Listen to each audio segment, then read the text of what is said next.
Hello and welcome to Vibra Finance. My name is Lindsay. Today is April 20th, 2023, and we'll be talking about the crypto market.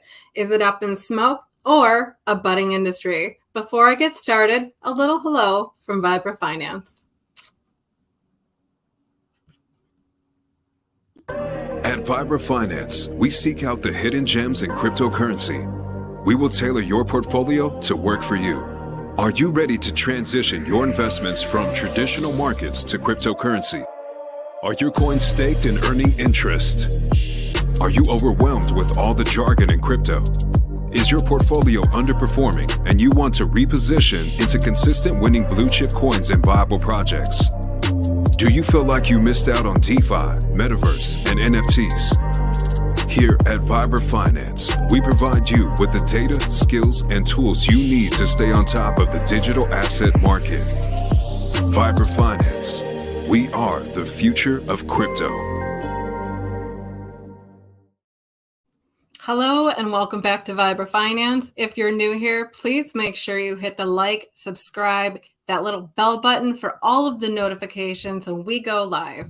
Today, we will be looking at the crypto market for the week. We see some green popping up here and there, and we also see a lot of red coming in. Look at this. Here's algo down, not surprisingly, after Mr. Gensler decided to change his mind and declared it a security.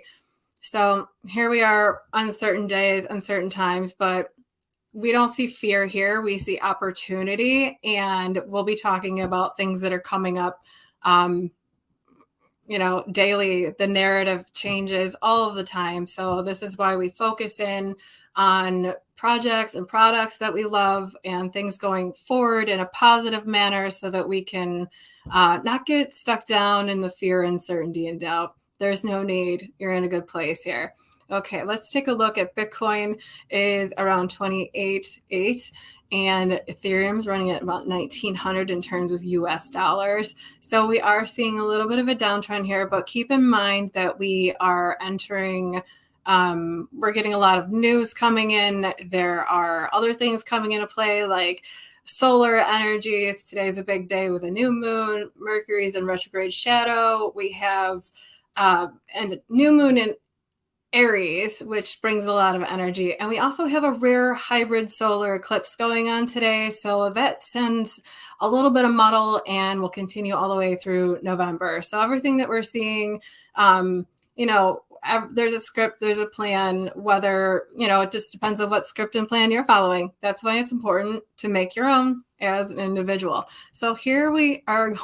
Today we're going to jump off and we're going to look at an article from March 13th, 2023, when Frank Barney, the regulators shuttered crypto bank Signature Bank to show that crypto is toxic. So here is a narrative throwing out that they've been putting it out there for years that crypto is toxic, and so that Signature Bank is that they went up in smoke, so to speak, so that because of crypto, but that simply is not true. Signature Bank. Crypto panic generated that set of withdrawals, but that's not true. That crypto did not panic that set of withdrawals. Fractionalized banking set that panic for withdrawals. Signature Bank was on its way to some and was participating in creating technology that seems to be challenging other technologies that are at larger play. So Signature Bank didn't fail because of crypto. Oh, actually, that's what I wanted to show you in that article. So crypto panic generated that set of withdrawals, said Frank, a member of Signature Bank board and an architect of the Dodd-Frank financial regulatory law. So if and then by Sunday, they had to stabilize the situation. When's the last time you saw a Fed get out of bed on a Sunday? All right, let's be serious. But I believe the regulators, especially the New York State regulators, wanted to send the message that crypto is toxic. So let's pop over to here. Signature Bank didn't fail because of crypto, New York regulator says. So This is why we read the headlines. We read in between the headlines, and we read them with a grain of salt. And we formulate our own ideas and opinions, because at the end of the day, we're seeing the articles that they're letting us see, and they're giving us pieces of things that they want us to see. So we saw a lot of push against crypto, and now we're starting to see a little bit of pushback. So New York State's head banking regulator used an appearance before a congressional committee on Wednesday to push back against the narrative. The narrative. What is a narrative? It's a story. The story that Signature Bank failed because of its exposure to the crypto industry. Signature Bank failed because of fractionalized banking, and Signature failed bank because they were leading the way. Signature Bank had technology that could not possibly be held by Signature Bank. It had to be held by another authority. So what authority stepped in and scooped up Signature Bank? The FDIC establishes Signature Bridge Bank NA as a successor to Signature Bank New York, New York. To protect depositors, the FDIC transferred all of the deposits and substantially all of the assets of Signature Bank to Signature Bridge Bank, a full-service bank that will be operated by the FDIC as it markets the institution to potential bidders. Well, thank goodness somebody's out there protecting the little man, right? So what we're seeing here is Signature Bank bad, crypto bad, toxic. Well, not in this one. That one actually championed for us. Signature Bank, crypto toxic. Like, here you are. You're seeing a picture. You're seeing the words. This is a narrative. Here's a story. Now the narrative is switching into, well, if you rebrand, what happens when you get a product that you consume that's bad? What happened when things happen with Kellogg cereal, for example. So Kellogg cereal puts out a cereal, it doesn't taste so great. What do? They rebrand it as new and improved formula. Well, they're not saying new and improved formula because Signature Bank had the new and improved formula. So now they have to rebrand in a different way. So we're just going to put bridge in there. So you have brand familiarity with Signature Bank, and then you're going to spice it up a little bit, rebrand it, so to speak, with Signature Bank, adding a little bridge to it. Because what's the point of adding a bridge? A little bit more branding, a little more confidence, a little more trust, bridging assets. Okay, here we go. So Bank of England has wrapped up their distributed ledger technology project Meridian. So Project Meridian, we're going to dive into that just a little bit. Man, there is so much to cover. This stream would take hours and days of research. So I'm going to go through this the best that I can. If I'm missing anything, I'm going to pop over to the chat, say hi really quick before I dive into this. And if I'm missing anything, please let me know. It's good to see you guys. Okay. What's up, Vibra Finance? Thank you for being here. Thanks for all your tech support and all that good stuff. David Lee, good to see you. Tin Top, hello. Good to see you. All right, guys. Let's see. Cinco de Mayo's Cinco de Mayo. Speaking of Cinco de Mayo, is not happening before then. Well, probably not, because we will be rolling into full moon energy. So when we're in new moon energy, we tend to see micro highs. There's excitement in the air, new beginnings, and with the solar shift, all that's just heightened and stuff. So we'll start to see more movement in the market coming in May, and then transferring into June, July, the energies will get a little bit rougher. So before I get fired for going too far left on here, we'll go back to the comments. RH gave the front. Oh, I'm sorry, that probably wasn't for me. JP Morgan is 100 times more leveraged than Signature Bank's ever was. Yes, thank you, CEO Adam, for reminding me of that one. So here, because of the fractionalized banking system, right? They're over leveraged, and who's coming out the winner with that one? JP Morgan is written all over everything. I feel like if you're in the crypto space and you're not aware that the giant arm of JP Morgan, Aladdin, has been, all this is at the end of the day is a WAR for technology. The fourth industrial revolution, the quantum leap in technology, all these things, the great financial reset, all of these things point to big players are all looking to be, what do you want to do when you play a game? You want to be the winner, right? So we're seeing all these big players fight for everything. And that's why we're seeing rebranding with things. We're seeing tons of FUD flooding into the market. And then meanwhile, all of this is scooting around behind it's in front of us now because it's publicized and now we're aware of it. But these things have been taking place for years. So this article was published April 19th, 2023. The Bank of England wraps up DLT Project Meridian. So synchronization, this is really important. This is what I want to point out most on this because that's really the keynote here. Synchronization builds on the existing concept of interlinking asset ledgers with RT, real-time gross settlement systems, seeking to develop functionality that allows synchronized settlement. Again, when we're talking about a narrative, we're talking about a story, we're going to be using the same words so that it becomes ingrained in us. Synchronize. Oh, okay. Oh, that's synchronized payment system. So as I go on, Project Meridian builds on the Bank of England's real-time gross settlement system, and the findings help to build on use cases for central bank digital currencies while allowing financial market infrastructures to be interlinked. So we have synchronization, interlinked, distributed ledger technology, interoperability. Adam has been saying these things, since we started streaming, and since I've met him. And so this has been going on for years. Interoperability is absolutely the future. And these projects are just showing us how, and we already know why.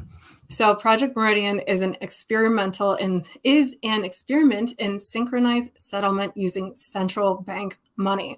And let's go down to 3.2 here, where they say the benefits of synchronization. Synchronization could reduce the time, risk, and cost involved in settling a range of transactions. So let's see, there was another one that I wanted to point out down here. It was part of so who are they using for these? Who are they using for their real-time gross settlement systems? These Bank of England is actually using, and Project Meridian is using Ripple. So Ripple selected to participate in the Bank of England FinTech Accelerator. This was published on March 17th of 2017. And the article that I had just pulled up previously announcing this, that their project, they're wrapping it up, is in 2023. So there's quite a bit of gap. There has been some updates here and there, but not any real mentions that, Ripple's the one working on this. And then if you go through and you do a little bit more deep diving into this one, it was launched in 2016 in June. The Bank of England's FinTech Accelerator works in partnerships with new technology firms. And they're not mentioning these technology firms until you get down here or up here where it says to Ripple that they're conducting a POC with Ripple or a payment on, somebody fill me in there. I just had a total, anyway, sorry about that. So Ripple is to demonstrate the cross-border payments settlement using two real-time gross settlement systems with the Bank of England and their financial technology. So that was published in 2017. And here we have their working paper for England's digital dollar. So their digital dollar is a cross-border synchronization. That's where I was getting at with talking about synchronization and the narrative and things and making, piecing together our story too. So cross-border synchronization, a joint project with Ripple demonstrating that synchronized transactions, financial transactions in two different simulated real-time gross settlement systems can be achieved. Yes, they can. So here we go. So BIS is also with Bank of England. They're partnering up here to, they're partnering up and they're moving around with all of these hub projects within the BIS Innovation Hub. And so here we see we have Project Meridian. I'm not going to get into all of these today because it really is like a huge, huge dive, but Project Meridian, Project Gaia, Project Meridian innovating transactions with synchronization, Project Gaia enabling climate risk analysis, Project Marina, CBDCs, and automated market makers. So there's all these projects going on. They're all going on through one big hub, but who's hosting these projects? Oh yeah, thank you, Adam. I was about to get down to that one. R3 settlement is what the BIS is using. Yes, they are. Only the biggest bank in the world using Ripple. Man, we are so close to fireworks. Everything is falling into place from the SEC to Pulse Chain. Yes. Pulse Chain, a couple more weeks. All right, V4, we just saw that come out. Squirrel note, side note from Ripple back to Pulse Chain. That was I get really excited about that. So, of course, I had to bring that up. But yes, absolutely. So here we have Corda. And why is Corda important? Because Corda is R3. Think Corda, think R3. So and here we go. So Corda overview, who do they work with? As we can see, they work with the little guys, obviously. Look at this. So Corda is Corda is the network that all of these financial institutions, all of these sandboxes that we've been hearing about taking place, all of these projects, like the Project Meridian, wherever that article went to, lost myself already. Project Meridian, here we go. So Project Meridian, and that is also Project Meridian working with BIS, and then BIS, R3, and Corda. So kind of got a little muddy on that one for a second there, but thanks for staying with me. So Corda's overview is that they are a network. They're doing all these. They are hosting the sandbox products for all of these, and we're seeing, again, with words and wording, Corda now has a bridge to public blockchains with the arrival of Ethereum-based XDC. That was published in 2021. So R3, think ISO, think RIP. So when you think ISO, what do you think under ISO? You think of XDC, you're thinking of XLM, XRP, so not XRP, excuse me, but you kind of get my gist on that one. So let's R3, right? R3 working with ISO, working with Bank of England, and R3 is here working with the Bank of International Settlements. And R3 reports FedCoin, a central bank issued currency. Now, I could not find a date on this paper, so I don't know how old it is, but I'm curious. FedCoin issued by cryptocurrency. So anyway, I posted all of the links for all of the resources in the description below. This is 30 pages. It's not a bad read. So I would absolutely encourage you to take a dive on this one myself, but I just thought that this was funny. Number 3, to what degree should the public have access to central bank non-tangible money? Well, okay, money, that they say that tangible money is funny because like a dollar, when you're holding it, what is it? It's just a piece of paper. They should just say tangible paper, as you guys know. So what degree should the public have access to the future of money? I mean, you could read down through here, privacy issued stable coins, flexibility supplied Fed coin. They talk about XRP here. There we go. XRP.